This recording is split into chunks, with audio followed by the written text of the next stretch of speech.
हनुमान जी ने प्रभु राम के चरण पकड़े। मुझे चरण चाहिए और कुछ भी नहीं चाहिए। क्या कोई बंदर किसी का चरण पकड़ेगा? हाँ, सिखा दो तो पकड़ ले। परंतु देखिए उनकी उनकी माता मनुष्य, उनके पिता मनुष्य, उनके नाना जी मनुष्य, उनकी नानी जी मनुष्य, तो मनुष्य के बंदर नहीं हो सकते। ऐसा सिस्टम ही नहीं प्रकृति में। ये कुदरत का नियम है, जरा उसे तो समझो, गुण धर्म को तो समझो। परंतु साहब लिख दिया इसलिए मानते हैं, लिख दिया उसे मानना भी जरूरी है, पर विवेक को अपन को करना पड़ेगा। हनुमान जी की नानी कौन थी बताओ? हनुमान जी की नानी, हनुमान जी के नाना गौतम रही गया, उनकी बेटी अंजनी और अंजनी का हनुमान।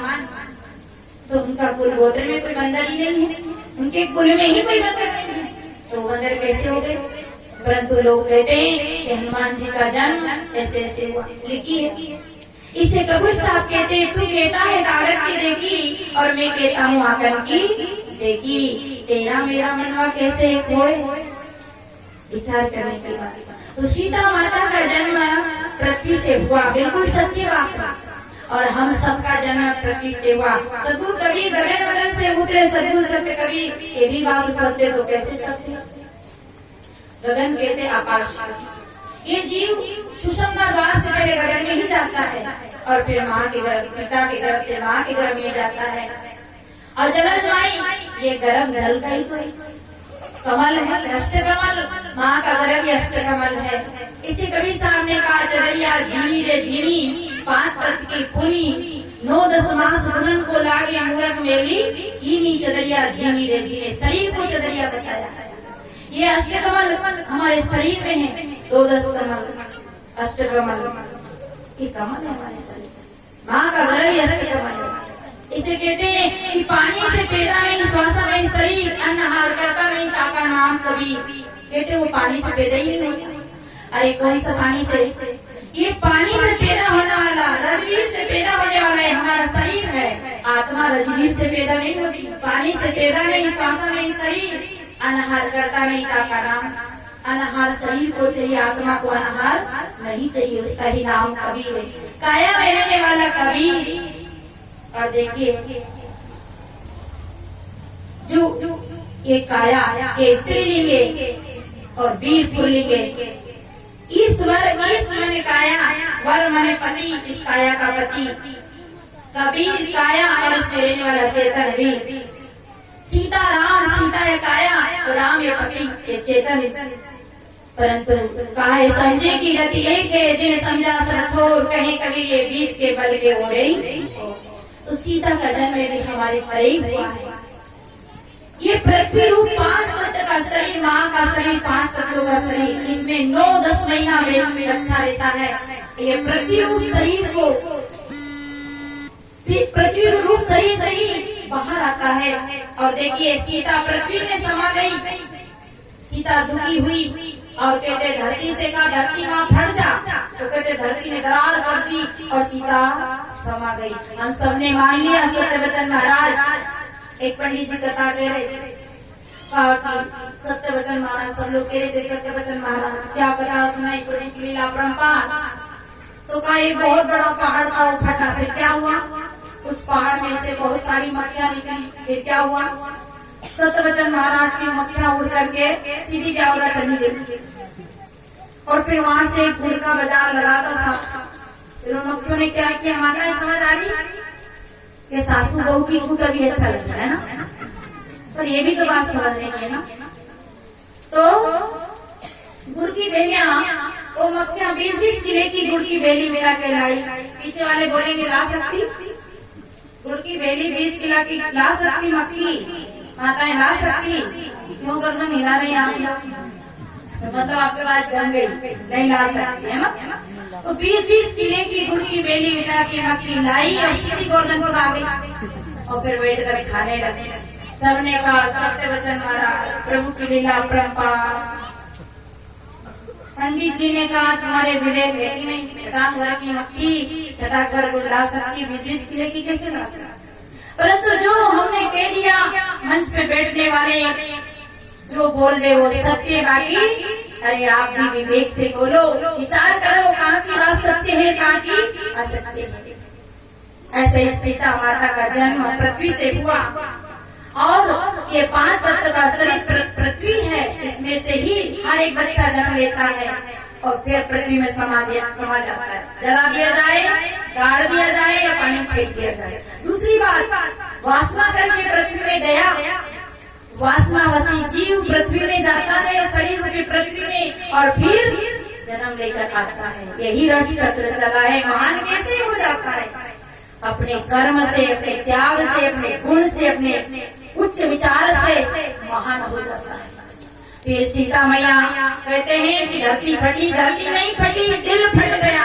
दुख भोग भोग करके, पीड़ाएं भोग भोग करके, अपमानित हो करके, जिसको आज की भाषा में कह दो कि हार्ट अटैक, दिल फट गया। आदमी कब तक दुख भोगे? तंग आ गई माँ सीता, क्योंकि अपमान पे अपमान, दुख पे दुख। आज की लेडीज होती तो सीधी सेंट्रल जेल में भेज देती अपने पति को। गर्भवती सीता को बोल दिया, एक धोबी ने कह दिया कि मैं राम थोड़ी हूँ, जो रावण के हरे में लेके आई तो सीता को अपने घर में रख लिया। इतनी बात सुनकर राम जी को दुख हुआ और राम जी ने गर्भवती सीता को जंगल में भेज दिया। अरे माताएं, सीता से तो आपका ही गुण अच्छी हो बेचारी, हमारी सीता माता में तो आपकी डिलीवरी होती है तो एम्बुलेंस ले ली जाती है। हमारी सहायिका बहने बेटी है और तुरंत फोन करती है, 10 जने आपकी सहायता में, सासू, ननद, जेठानी, देरानी, पड़ोसन आ जाती है। वहाँ सरकार ने सिस्टम लगा दी आपके लिए सारी व्यवस्था, और आपको कितना कितना पैसा मिलता है। माँ सीता के बच्चा जंगल में हुआ, एक भी वहाँ की सहयोग सहायता करने वाली नहीं थी। इतना दुख किसी गर्भवती महिला को घर से निकाल दे, क्या उसका दिल नहीं फटेगा? सीता माँ ने तंग आ गई, दुखी हो गई और ऐसे दुख भोगते अपना जीवन को नष्ट कर दिया। बहने, विचार करने की बात है। हम तो बहुत लोग कहते कलयुग है, कलयुग नहीं है, ये कला का युग है, विवेक का युग है। जीना आ जाए तो ये युग जैसा युग नहीं, पर जीना हमें आता नहीं, इसे हम कहते हैं। देखिए, आप यहाँ बैठे हैं, आपके हाथ में सेल फोन है, आप दुनिया में बातें कर रहे हैं। हमारे भाई लोग तीरथ गए हैं, अभी वहाँ सुबह बात कर रहे हैं, साध्वी जी का सत्संग छोड़ के चले गए, बातें कर रहे हैं। कहाँ वो बैठे हैं?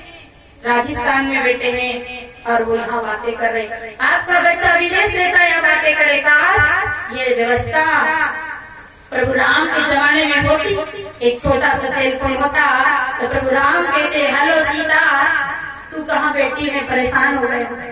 चलो, सीता माता जंगल में थी, उनके पास ये व्यवस्था नहीं थी, तो किसी से कह देती, भाई 2 रुपया का बैलेंस खर्चो, मेरा पति तो राष्ट्रपति है, छोटा पति थोड़ी हूँ, दुनिया का मालिक है मेरा पति, मेरा बैलेंस खर्चो मैं डलवा दूंगी, जरा बात तो करा।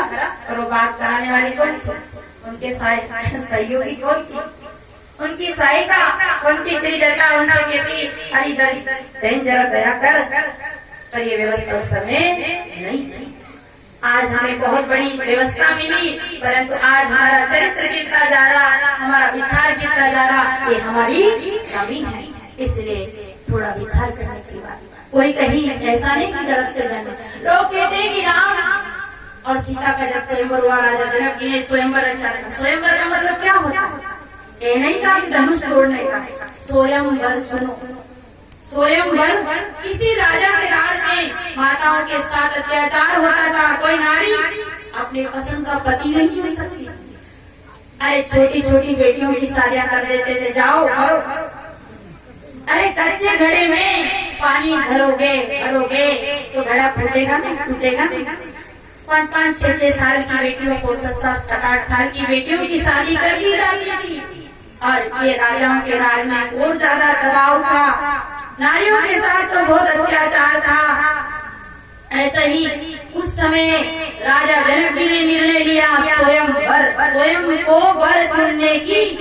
उन्हें निर्णय लिया था कि मेरी बेटी स्वयं वर चुनेगी। और कहां से कहां कथा फिट कर दी और कह दिया, धनुष रख दिया और धनुष तोड़ने के लिए कहते 17 कितने राजा आए, बहुत सारे। से भूख 10 रह गई 12 लगे उठावन डरे न टारा। अब विचार करो, हजारों राजा आए और धनुष उठा। थोड़ा और थोड़ा आपको बुरा तो नहीं लग रहा? कोई को बुरा लग रहा तो हाथ कर दो, मैं बंद करके दूसरी चले नहीं लग रहा। तो देखिए 10,000 से भूख 10 एक 12 लगे उठावन डरे न टारा। इतना बड़ा धनुष। अपन यहाँ कितने बैठे में ज्यादा 500 नहीं होंगे, 200-250 लोग होंगे। अब 250 लोग हाथ में मिलाओ वहां तक जाएगा हमारे स्कूल तक, और ज्यादा आगे जाएगा। लाइन बनाओ ऐसे एक फीट 10,000 राजा धनुष में लगे होंगे। तो उठा लियो और वही और आगे होगा, मुझे इतना पता नहीं पड़े नाप तो मुझे याद नहीं, मैं ज्यादा पढ़ी लिखी नहीं। तो इतने राजा उस धनुष में लगे होंगे तो जगह उन्हें हंसने के लिए, बैठने के लिए, हाथ लगाने के लिए क्या क्या कह दिया हम लोगों को, कैसे कैसे बच्चे जैसा खिला दिया हमको, और हम मानते चले जा रहे हैं सत्य वचन। और अगर मान लो एक ही झटके में सब राजा लगे, ये सीता के साथ अपमान, सीता के साथ बहुत बड़ा धोखा। अगर सभी राजा तोड़े टूट जाता तो सीता का क्या होता? जैसे द्रौपदी का सब लाए थे ना सब, ऐसे सीता भी फिर सबकी रानी बना।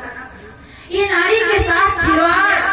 देखिए 10,000 राजा तोड़ देते तो सीता किसकी पटरानी होती? विचार कर। ये धनुष तो स्वयं जनक जी ने उठा के राम को दिया, और एक राम ने तोड़ दिया एक झटके में, और उन्होंने सीता को स्वतंत्रता दी कि स्वयं वर, और वास्तव में वर स्वयं चुनना चाहिए। और ऐसे टोकरो लटकाने गला में तो फिर बेचारी रोती है ना, ऐसे नहीं, मने चुन लेना चाहिए, क्योंकि जिंदगी उनके साथ बिताना है, जीवन उनके साथ बिताना है। कहीं ऊँट बैल को जो वो कर दे तो फिर जिंदगी भर रोना पड़ता है। इसलिए राजा जनक जी ने अपनी बेटी सीता को स्वतंत्रता दी और स्वयं वर चुनने का अधिकार दिया। यही था स्वयं वर, बाकी ऐसा नहीं था कि लगे सब तोड़। कैसी कैसी बातें हमें बताई गई है। तो मैं बता रही थी कि राजा जो था उसकी संतान नहीं थी, और वो संतान मांगने के लिए प्रार्थना करता, उपासना करता, और मांगते हैं हम लोग भी, क्योंकि हम जन्म से मांगते आ रहे हैं।